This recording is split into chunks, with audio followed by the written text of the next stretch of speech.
चरित्र ग्रंथ झपाटल्यागत वाचा. पागल व्हा. कुठल्याही क्षेत्रात वेडे झाल्याशिवाय नाही शिखरावर जाता येत. क्षेत्र कुठलंही असू द्या, अगदी कुठलंही घ्या, पण त्यात सर्वस्व ओतण्याची जिद्द हवी. पुस्तकाच्या पानातला अभ्यास मनातल्या गाभाऱ्यात सुरू झाला की आपण कोण, आपले जीवन कशासाठी हे उद्दिष्ट आपल्याला गवसते. सुंदर जगण्याच्या सहस्त्र शक्यतांचे प्रचंड ऊर्जा असलेलं हे आपलं वय. स्वतःच्या क्षमतेचे दरवाजे ठोठावून बघण्याचे हे वय. मित्रांनो, तसंच असं सुंदर एक पुस्तक मी वाचलं आहे. त्याचं नाव आहे उद्याच्या कल्पवृक्षांनो. ह्याचे लेखक आहेत प्रवीण दवणे. याची पृष्ठसंख्या आहे 160. या पुस्तकाचं प्रकाशन आहे नवचैतन्य प्रकाशन. या पुस्तकाची किंमत आहे 220 रुपये. मित्रांनो, हा पुस्तक खूपच छान आहे. याचा मुखपृष्ठ बघा, अगदी प्रेरणादायी आहे. याचं मुखपृष्ठ पाहिल्यावर आपण हा पुस्तक कधी वाचून संपू असं वाटतं. आणि याच्या मलपृष्ठावर थोडीशी माहिती दिलेली आहे.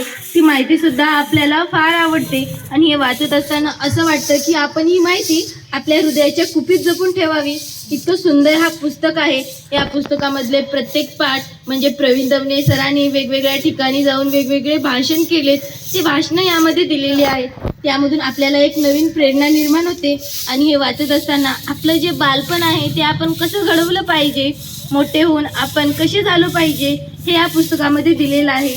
आपलं हे वय जे अगदी मातीसारखं असतं त्याला आपण जसं वळण देऊ, जसं आपण आकार देऊ तसं ते घडत जातं आणि त्यासाठी आपण प्रयत्न केले पाहिजे. बीज सुद्धा वृक्ष होण्याचं स्वप्न पाहतं तेव्हा ते मातीत आपली मुळं पसरतं आणि आकाशाची शेकहँड करतं. किती सुंदर हे वाक्य आहे. म्हणून तुम्ही हा पुस्तक नक्कीच वाचा. असे सुंदर सुंदर वाक्य यामध्ये दिलेले आहेत. हे पुस्तक वाचत असताना असं वाटतं की आपण एक उंच भरारी घेत आहोत. आपण आपलं बालपण कसं जगलं पाहिजे हे या पुस्तकामधून आपल्याला शिकायला भेटतं. आणि कळतच नाही की आपलं बालपण कधी निसटून जातं. म्हणून आपण योग्य वेळी त्या बालपणाची काळजी घेतली पाहिजे.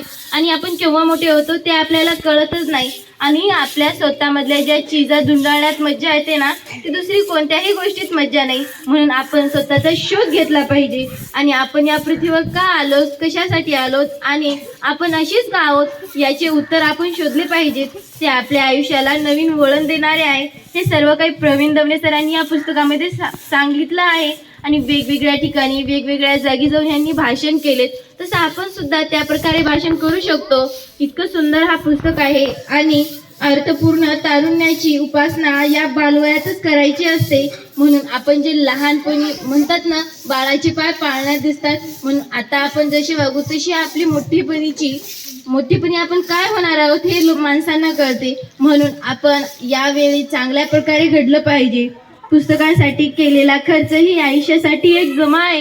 हे कोणीतरी वाक्य म्हणलं आहे. खरं सांगू का, हे वाक्य प्रवीण दवणे सरांनीच म्हणलं आहे.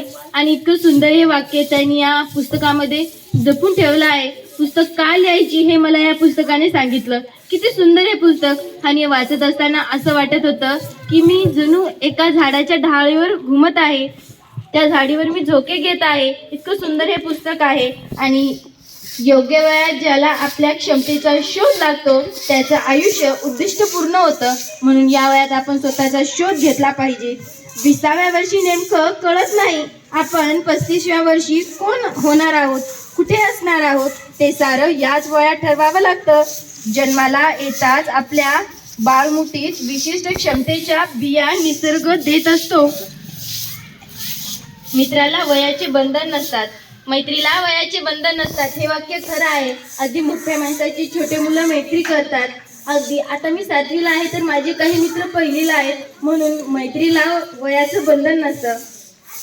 माणसांच्या बोटावर एखादं मन आपल्याला आपलं वाटतं आणि मग जीवनाचा रंगच बदलून जातो. झोपू देत नाही ती स्वप्न काय असतात हे प्रवीण दवणे सरांनी या पुस्तकामध्ये सांगितलं आहे. आणि जी स्वप्ने आपल्याला झोपू देत नाहीत ती स्वप्न, आणि जी स्वप्न पाहतात आणि झोपून राहतात त्याला स्वप्नालूपणा म्हणतात. हे प्रवीण दवणे सरांनी स्पष्टपणे या पुस्तकात सांगितलं आहे. म्हणून मित्रांनो, तुम्ही हा पुस्तक नक्कीच वाचा. हा पुस्तक अगदी आपल्याला आपल्या हृदयाच्या कुपीत जपून ठेवावासा वाटतो. आणि हीच माहिती आपल्याला पुढच्या भविष्यात फार कामी येते. या पुस्तकात प्रत्येक पानावर जी माहिती दिलेली आहे ते वाचत असताना असं वाटतं की आपण ते वाचतच राहावं. इतकं सुंदर हे पुस्तक आहे आणि या पुस्तकाची किंमत आपण शब्दात करू शकत नाही. इतकं सुंदर हे पुस्तक आहे.